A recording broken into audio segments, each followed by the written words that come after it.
નેત્રંગ તાલુકાના વાંકુલ ખાતે શાળા પ્રવેશોત્સવ અને કન્યા કેળવણી કાર્યક્રમ યોજાયો। ભરૂચ જિલ્લાના નેત્રંગ તાલુકાના વાંકુલ ગામ ખાતે સરકારી પ્રાથમિક શાળામાં કન્યા કેળવણી અને શાળા પ્રવેશોત્સવ કાર્યક્રમ યોજાયો હતો। આ પ્રસંગે શાળામાં પ્રવેશ કરનાર તમામ વિદ્યાર્થીઓને શૈક્ષણિક કીટનું વિતરણ કરવામાં આવ્યું હતું। આ કાર્યક્રમમાં ઝઘડિયા વિધાનસભાના ધારાસભ્ય રીતેશભાઈ વસાવા પણ હાજર રહ્યા હતા અને તેઓ દ્વારા પ્રોત્સાહન પૂરું પાડવા માટે અભ્યાસ કેટલું જરૂરી છે અને કલમની શું તાકાત છે વિષય પર વિદ્યાર્થીને સમજ આપી હતી। આ કાર્યક્રમમાં તાલુકા પંચાયતના હોદ્દેદારો, સંગઠનના હોદ્દેદારો તેમજ ગ્રામ આગેવાનો ઉપસ્થિત રહ્યા હતા। વધુમાં ધારાસભ્ય રીતેશ વસાવાએ કેટલાક નેતાઓ આપણે આદિવાસી છે એમ સમાજના લોકો કહે છે આ વાત કરતા જુઓ શું કહ્યું। ભારત માતા કી જય, ભગવાન બિરસા મુંડા કી જય। આજના શાળા પ્રવેશોત્સવ કન્યા કેળવણીમાં વાંકોલ મુકામે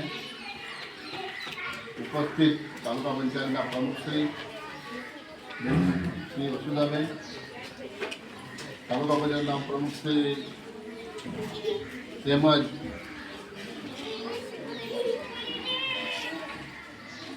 મંચ પર ઉપસ્થિત તાલુકા પંચાયતના સભ્યશ્રી,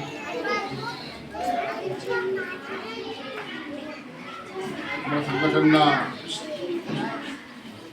મહામંત્રીશ્રી,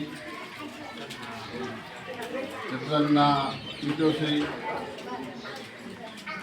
તેમજ ઝઘડિયાના એવા રાજીવભાઈ, મિત્રો, આજનો દિવસ શાળાની અંદર આજે નાના નાના ભૂલકાઓને આપણે લાવ્યા અને પ્રવેશ મેળવ્યો અને પ્રવેશ મેળવીને આપણે અહીંયાથી આપણે ખાલી આપણે ફક્ત અહીંયાથી તાળીઓ પાડી બે ચાર આશીર્વાદો સાંભળી અને અહીંયાથી હવે આપણે શું કરવાનું છે, જતું રહેવાનું છે, બરાબર। એટલે પછી આપણું બાળક સ્કૂલમાં આવે છે, સ્કૂલમાંથી શું શીખે છે, ટીચરને શું શીખવાડે છે, એટલે ખાસ કરીને વાલી મિત્રો અને માતાઓ, તમારું બાળક તમે સ્કૂલમાં મોકલ્યું છે ત્યાર પછી એની એક્ટિવિટી શું છે, એક્ટિવિટીની અંદર તમારે એટલી બધી ધ્યાન આપવાની જરૂર છે કે શિક્ષક એની ફરજમાં આવતું ખાલી ફક્ત એને જે કંઈક એનો અભ્યાસક્રમ હશે, અભ્યાસક્રમ પૂરતો એને અભ્યાસ કરાવશે, પણ તમે સાંજે કે સવારે તમને ટાઈમ મળે તો ખાલી ફક્ત તમે ખાલી બાળકની પાસે તમે એક અડધો કલાક એક કલાક તમે માતા પિતા હોય તો તમે ખાલી બાળકને ખાલી એને બેસાડો અને બેટા આજે તને શું આપ્યું ને શું લેસન કર્યું છે, શું કર્યું છે અને તને કેટલું આવડે છે, તો તમે ખાલી એટલું જાણશો તો તમારા બાળકને તમને ખબર પડશે કે એની અંદર કઈ રીતનો તમારું બાળક કેટલું ટેલેન્ટ છે, કયા વિષયમાં એને રસ છે, એને રમવામાં રસ છે કે પછી એને મોબાઈલની અંદર રસ છે। કેટલા છોકરાઓને મોબાઈલ આવડે છે, બધાને મોબાઈલ આઈફોન પણ આવડે, કેટલા આવડે છે એટલે બધા હે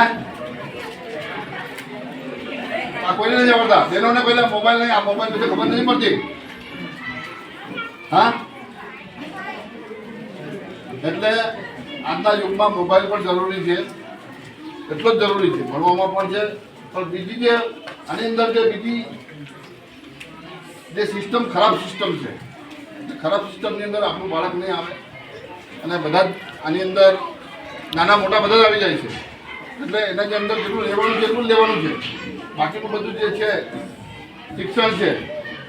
અને શાળા એટલે મંદિર અને શાળા કરતાં બી મંદિર કરતાં બી એનો દરજ્જો જોવા જાય તો શાળાનો દરજ્જો ખૂબ મોટો છે। એની અંદર આપણું બાળક જે છે બાળકનું આપણું સિંચન તૈયાર થાય છે, એવું ભાવિ તૈયાર થાય છે। તો આ વાંકોલ ગામ, ઉમરખાડા ગામની અંદર આજે બધા બાળકો શાળા પ્રવેશોત્સવમાં વાલીઓ પણ આવ્યા, પણ મારે વાલીઓને ખાસ કહેવું છે કે તમારું બાળકની અંદર માત્ર ખાલી સ્કૂલની અંદર મોકલવાથી તમારું બાળક શિક્ષિત થતો નથી। એટલે દરેક વાલી મિત્રોને મારે કહેવું છે કે તમારે ફરજિયાત કહેવું છું કે આની અંદર શિક્ષણ એક એવી વસ્તુ છે, શિક્ષણની અંદર દરેક વ્યવસ્થા આવેલી છે, મૂળ વ્યવસ્થા. જે લોકો એવું કહે છે કે ભાઈ શિક્ષણ એટલે શું, શિક્ષણની અંદર તમારી પાસે શિક્ષણની સત્તા, શિક્ષણની અંદર તમારી પાસે એજ્યુકેશન હોય, તમે સારામાં સારી નોકરી કરી શકો, એટલે તમને નોકરી મળે એટલે એક તમારી પાસે બહુ મોટી સત્તા આવી ઊભી રહી છે. દરેક વ્યવસ્થાની અંદર શિક્ષણ જરૂરી છે. એટલે દરેક લોકો માતાઓ વાલીઓ બધા જ છે, પણ શિક્ષણ વગર કોઈ ઉદ્ધાર છે નથી. આપણી સંસ્કૃતિ છે, આપણી આદિવાસીની સંસ્કૃતિ છે. કેટલાક નેતાઓ એવું કહે છે કે ભાઈ અમે આદિવાસી છે. આદિવાસી તો છે જ, આપણે પ્રકૃતિના પૂજક છે, પણ કોઈ કહે છે બાળિયા પછી કહે ભાલા કે કામ છું, એ આપણે પ્રકૃતિનું પૂજકનું હથિયાર છે. પણ આજના યુગની અંદર કલમ વગર કોઈ ઉદ્ધાર છે નથી. એટલે બધા જ વાલી મિત્રોને બધાને હું કહેવા માંગુ છું કે જે લોકો ખોટા માર્ગે ખોટી દિશા આપે છે આપણે કે ભાઈ આ છે તે છે ફલાણું છે ઢીકણું છે, પણ શિક્ષણ વગર કોઈ ઉદ્ધાર નથી. એટલે દરેક વાલી મિત્રો અહીંયા બેઠેલા બધા જ લોકોને આ લાગુ પડે છે. એટલે પાવરમાં આવવું હોય, સત્તામાં આવવું હોય તો શિક્ષણ જરૂરી છે.